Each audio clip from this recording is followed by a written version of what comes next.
Welcome to another episode of the Western Standards Alberta Report, where we look at what's going on as Albertans prepare to go to the polls on the 29th of this month. It's May the 8th, 2023.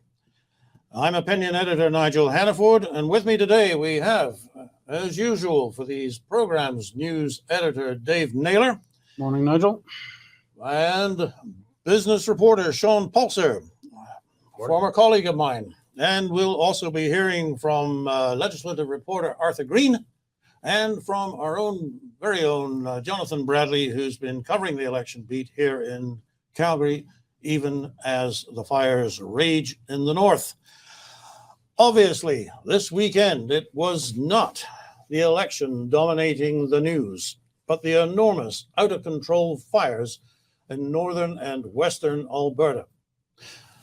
As of this moment, the latest information that we have is that the worst of the fires are around Drayton Valley. This information, by the way, comes from the Government of Alberta dashboard on forest fires.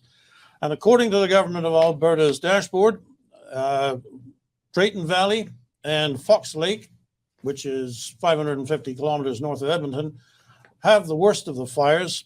25,000 people have had to leave their homes, and we certainly think about those poor folks with a lot of concern.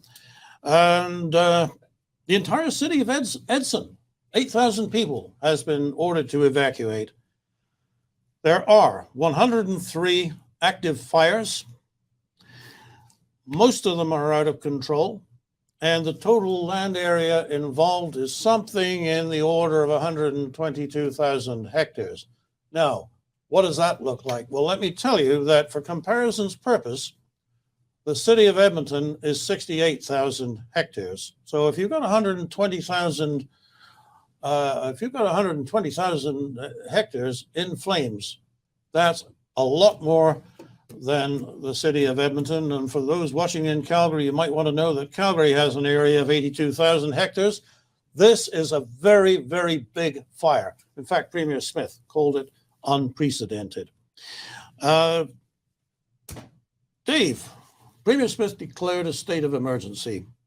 That seems like the obvious and right thing to do. What powers does it give the provincial government to deal with the situation? Basically, it's a lot of bureaucratic stuff, Nigel. Channels of help get open quicker. Communication between the communities affected and the province is streamlined. What's going to be happening next is Premier Smith is currently, as we speak, on the phone to provincial premiers asking for help. I'm assuming that's in the form of firefighting help and firefighting equipment, bomber planes, that type of thing. And then she's got a lunch hour phone call scheduled with Prime Minister Trudeau. I guess more help and more emergency cash to help pay for the Smiths. Do you think everybody, obviously she's had an adversarial relationship with the Prime Minister to this point. Do you think when there's a situation like this, everybody can rise above party politics? Oh, I think so. It'll make Trudeau look good. He can say, hey, Alberta comes running first opportunity. They come running to Ottawa for help. So they actually need us. But he won't say that out loud, obviously, but he'll smirk and give Alberta what they want. Yes. Now, she also had a meeting with opposition leader Rachel Notley. She did. Sunday morning, as you know, during the last major disaster, Premier Notley was in charge, and she shared her tips on what to do in a sort of a one-on-one meeting with just Premier Smith and their top advisors. And then after that, they went to evacuation center in Edmonton together, and they met with evacuees, and it was just a nice show of cooperation. Normally between, I don't think that it's wrong to say the two people don't like each other very much, but they came together when Albertans are suffering, and that's what we do. We come together. It's the right thing to do. I'd like to go now to Arthur Green. Arthur is our legislative reporter, but Arthur is also our northern reporter in practice. Arthur, you were out where the fires were. Where were you? On Friday evening, I headed to Drayton Valley, and of course all the all the roads were closed headed in there, I was able to get through the roadblocks with my press ID, and it was a bit airy driving into a town that's completely on fire. Everybody's going one way, and I'm driving the other. But I was in Drayton Valley. The town was completely empty. All was left was RCMP officers, firemen, of course, and forestry units. At the time you were there, Arthur, how close to Drayton Valley were the flames? The flames were actually right in Drayton Valley. I mean, at one point, I was about 700 meters from one of the fires, and you can feel the heat on your face and smell the smoke. I mean, my car permanently smells like a bonfire now. But it was moving pretty quickly. And at one point, an officer said to me, "You're crazy to be here." And I agreed with him, but I was just worried that the wind was going to change, and then I wouldn't get out. But I did manage to get out. Of course, there was no power in the area and no gas stations open. I did have a full tank of gas when I left. Of course, having to take a off route to get there, didn't plan correctly, but I ended up getting a Tomahawk, which is just outside of Drayton Valley, with 8 kilometers left in the tank to spare. So I managed to get gas.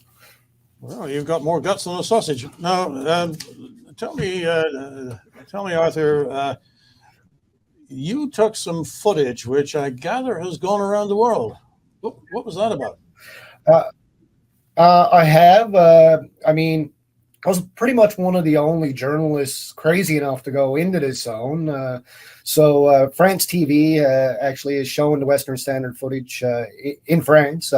Last night I was on ABC Australia with Rothschild, so that was pretty neat.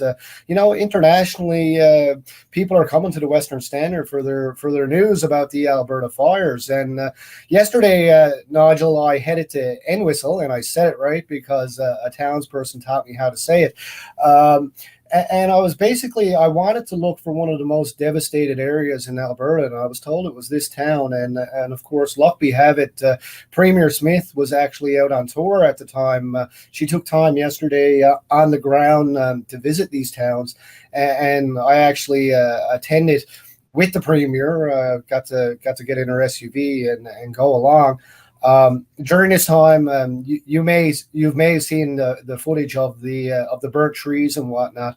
That was taken from the other side of the road. Out of respect for Albertans, a lot of these people haven't been able to, and of course, there's 29,000 that have been evacuated now. A lot of these people haven't returned to their homes yet to assess the damage, Nigel. So, out of respect for homeowners, I didn't want to actually post any pictures of properties that were damaged, but I can just say it's unbelievable to see how fire moves. And Danielle Smith spoke with officials yesterday. I mean, she had an update from Parkland County, from the mayor. One house was lost in Parkland County as of yesterday, and some outbuildings. She learned how fire moved. It's amazing, Nigel, to watch how, after the fire is out, of course, how it moved. It would stop in certain places and then go in the other, cross roads, cross rivers. But officials told Smith yesterday that it's going to take upwards to a year to extinguish some of the hot spots because of the soil that we have here in Alberta. Yes, there's biological material in the soil that will smolder underground and just pop up suddenly. Sean, tell us a little bit about forest fires. I mean, we want to get back to politics here pretty quick, but how unusual is it to have a fire like this? Well, they happen just about every year. I can think of probably about a half a dozen different ones. Fort Mac has had a couple. Of course, there was the really big one in 2016, which I covered. White Court, Slave Lake burned down to the ground a couple years back. So these happen fairly regularly. It's a fairly normal part of life in northern Alberta. For sure. Like it's part of the cycle of nature then? I mean, it's been happening forever? I think so. I didn't know that Alberta didn't have a forest service up until about 1970. And the largest fire in the province's history burned for well over a year.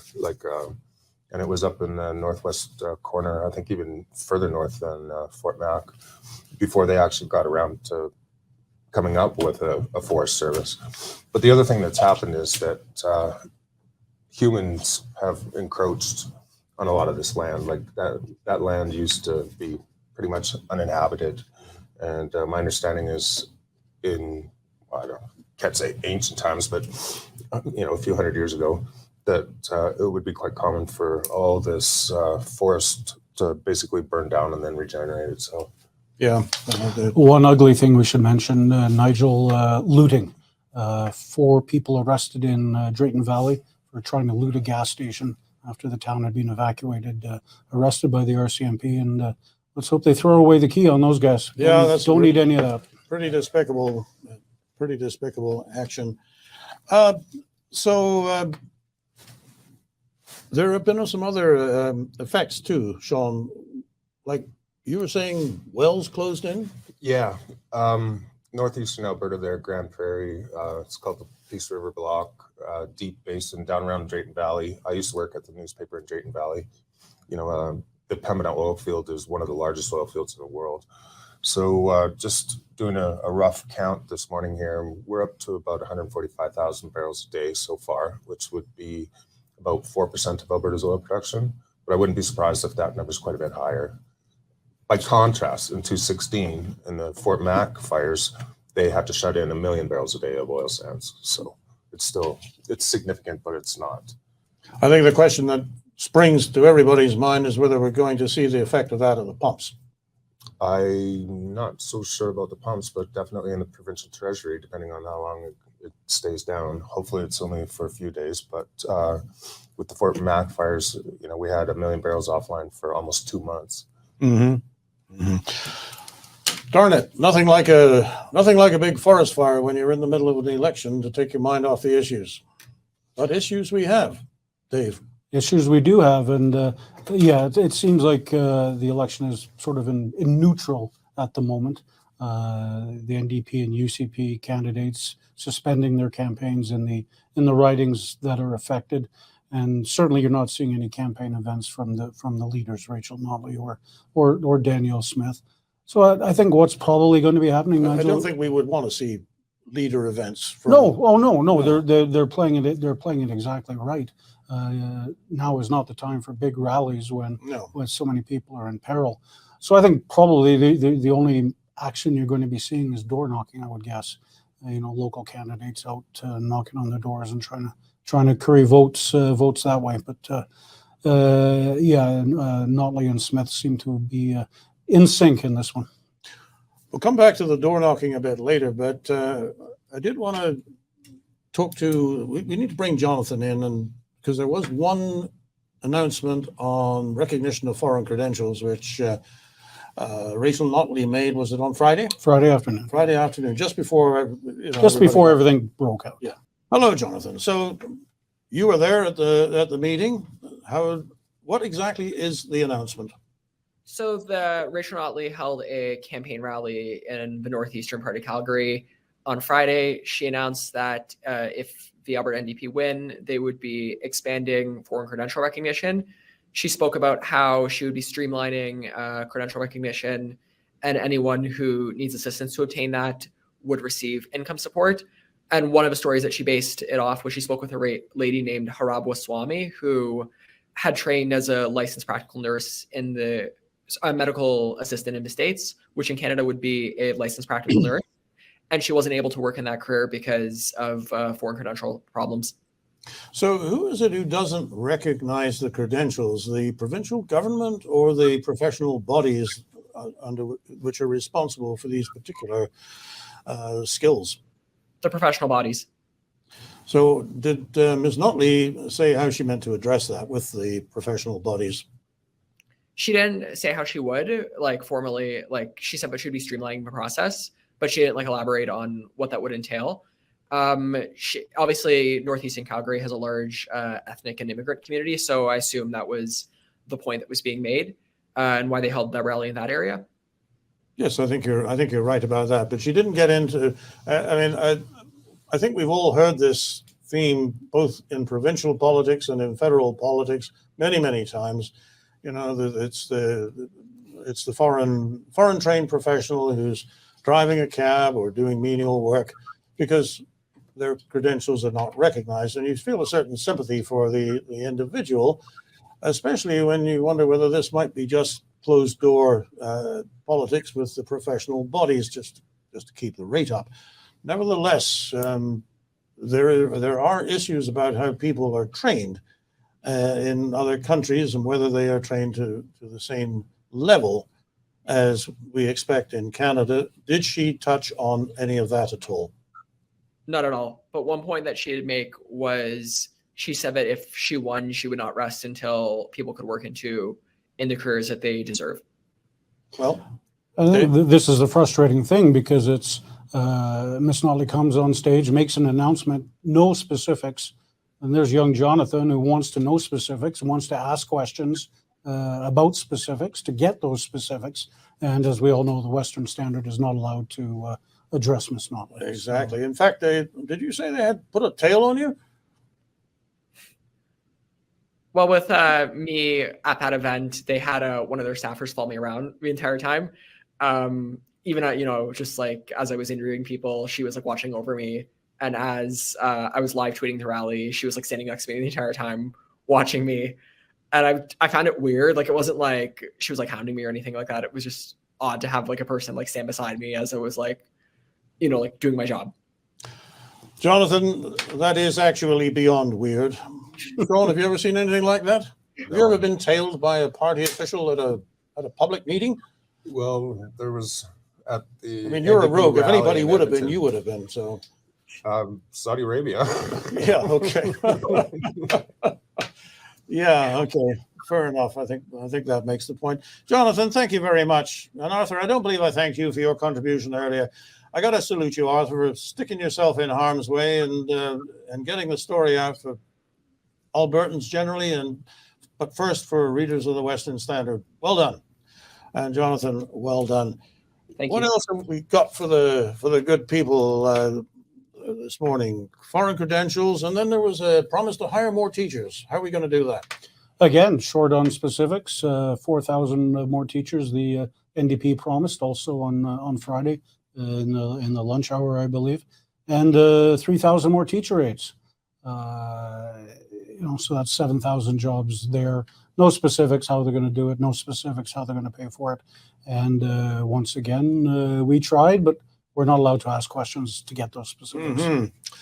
Interestingly, I don't recall seeing any other reporters asking the same thing. One thing about that meeting that struck me was that she said that her focus was going to be on the public and Catholic schools systems, which, by being so specific, excludes. And I think she was asked about this. The private school sector, which is quite large. I think it was maybe as many 8 or 9% of Alberta students are either in private schools or in charter schools, which aren't quite the same thing, or they're homeschooling. And I'm trying to decipher what the message might be by that very particular way she worded it. Are they going to try and defund those schools? Are they just going to try and reduce the funding so that they become inoperable under normal standards? What do you make of that? Again, they're short on specifics, but if I had a child or if I was involved in the private school sector, I'd be worried because the sense that you're getting is you're going to get your funding slashed and all the money is going to be going into the public and the Catholic system. So I think the question that if you were in that situation, if I were in that situation, I would be asking, why are they not supportive of private education? It actually saves a lot of money because there's a per capita grant that goes to this, whatever that per capita grant is that goes to the public school system. It's only about 70% that the private schools get. And of course, the homeschools get virtually nothing at all. So that's actually saving money to the education system. So what's the interest here? I think they're probably just ideologically against them. You know, they're union backers, the ATA, Teachers Association, you know, the janitors and their union. And so I think they're just looking after their, you know, their people, their supporters. You know, it's something that's going to need to be addressed in the coming days. There needs to be specific questions put to Miss Notley about what her thought plan is. And I think your education columnist, John Hilton O'Brien, discussed this issue last week, if I remember correctly. I think we launched that on, I believe it was Saturday, but anyway, yes, he did. What did he have to say?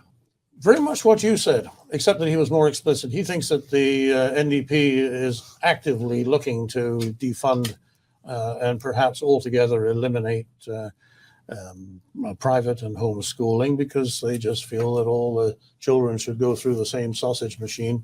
A sausage machine, of course, which the ATA controls, and which I suspect is very much in sync with the way that the NDP leadership also thinks. So they want all children to have drag queen story time, you know, which they're probably not getting at the private schools. You know, I guess they're not, but you know, Dave, John, when you think about it, what a lot we missed when we were at school.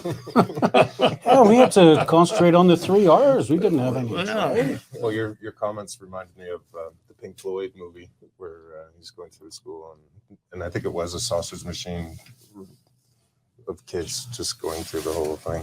There's a lot of wisdom in Pink Floyd, isn't there? Look, there was one other. Okay, so foreign credentials, hiring more teachers. There was also, I think we were all a little surprised, but there's a fundraising letter that we need to talk about, Dave, and it's from. Yeah, this came out on the weekend from the president of the Alberta Party. Fundraising letter, you know, please send your cash. You know what, Nigel, as you know, happens all the time during campaigns and whatnot, and normally it's not a big deal. But some people are upset by this because they sent it out during the middle of a state of emergency, and they look at it as pretty tacky. You know, especially when the two party leaders have set everything aside to push out this partisan plea for cash. Certainly got lips wagging in the UCP area too. But yeah, it's, you know. Okay, just to give them the benefit of any doubt there may be, is it possible that is something that they hit the green button to start the process a few days ago, and you know, once it was in motion, they couldn't pull it back? I mean, yeah, absolutely could have been timed out 3 weeks ago, right? We just don't know, but no matter what happened, it came out. You know, they just look a bit tacky. That's all. Yeah. It's not a scandal to end all scandals by any means, but they just look a bit tacky. Sean, as you drive around town quite a lot. As you see, what do you get? Is there any sense you get from the lawn signs? So we come back to this door knocking thing, and I certainly was out on Saturday, and I saw teams of people banging on doors. So. I was listening to the radio, and they had interviewed a fellow. I'm not sure what political science department he was at Waterloo or something. They did a study on election signs and whether or not there's an actual correlation between the vote and the number of signs that are out there. And they came to the conclusion that, yeah, there is, but it's towards the end of the campaign. Like, and it only applies to the signs that are on private property. Yeah. Yeah. So I've noticed with the NDP signs that the anti-Smith ads are going up on the boulevard and on the median way, Mm-hmm. and that there's actually a smaller number of the actual signs on the yards. But that said, I have seen more NDP signs than I have UCP. Sorry, Nigel. No, day one of the campaign, the NDP said they had 55,000 signs out and ready to be put up. So I think they're certainly winning the battle of the signs at the moment, but it's early. Well, it is, and I wonder if that's actually a battle worth winning this early. And like, is it possible to peak too soon? My sense of what the UCP might be up to is that sure, you put your signs out, everybody gets used to them, and then about 10 days before the election, a week before the election, when everybody's finally paying attention to what's going on, suddenly this ocean of blue signs appears all over the cities and all over the sidewalks and everything else. And the story is momentum. They may just be waiting till after May long. Mm-hmm. And yeah, as you say, Victoria Day. Victoria Day. Victoria Day. Sorry, I should. Yes. Oh my goodness! You know what? I'm tired after getting up and watching the coronation. So my apologies, Victoria Day. Yeah, I mean, and then just overwhelm them and take and claim momentum. Your picture of the Queen is on its way. Sorry, of the King. Look, I think it's a good note to end on. Look, folks, if you're watching this and you are not subscribers to the Western Standard, why aren't you? Become one. It's $10 a month. We'll give it to you for a year for $100. Give our circulation department a call, get signed up, and get the news that they see in Australia before they see it in Ottawa, thanks to Arthur Green. I'm Nigel Hannaford, and this is the Western Standard. The current Lethbridge feed grain prices are as follows. Cash barley's at $4.10, feed wheat's at $4.08, and corn's unchanged at $3.99 per metric ton. In the milling wheat markets, July Minneapolis futures gained 5.5 cents at $8.41, with local hard red spring bids for May movement at $10.30 per bushel. In the oilseeds, nearby canola futures are down $2.90 at $7.3220 per metric ton, with delivered values for May at $16.38 per bushel. In the pulse markets, nearby red lentils are trading at 35 cents a pound, and yellow peas are holding at $11.50 per bushel. In the cattle markets, June live cattle increased 17 cents at $162.10 per 100 weight. For more information on grain marketing, call me at 403-394-1711. I'm Sean Smith at Marketplace Commodities, accurate real-time marketing information and pricing options. Canadian Shooting Sports Association. Without the CSSA, our gun rights would have been taken long ago. These guys are on the front lines helping to draft smart and intelligent firearms regulations and legislation in Canada, and more importantly, educating the public about how we keep guns out of the hands of the wrong people. To become a member, it's absolutely worth every penny. You can become a Western Standard member for just $10 a month, or $90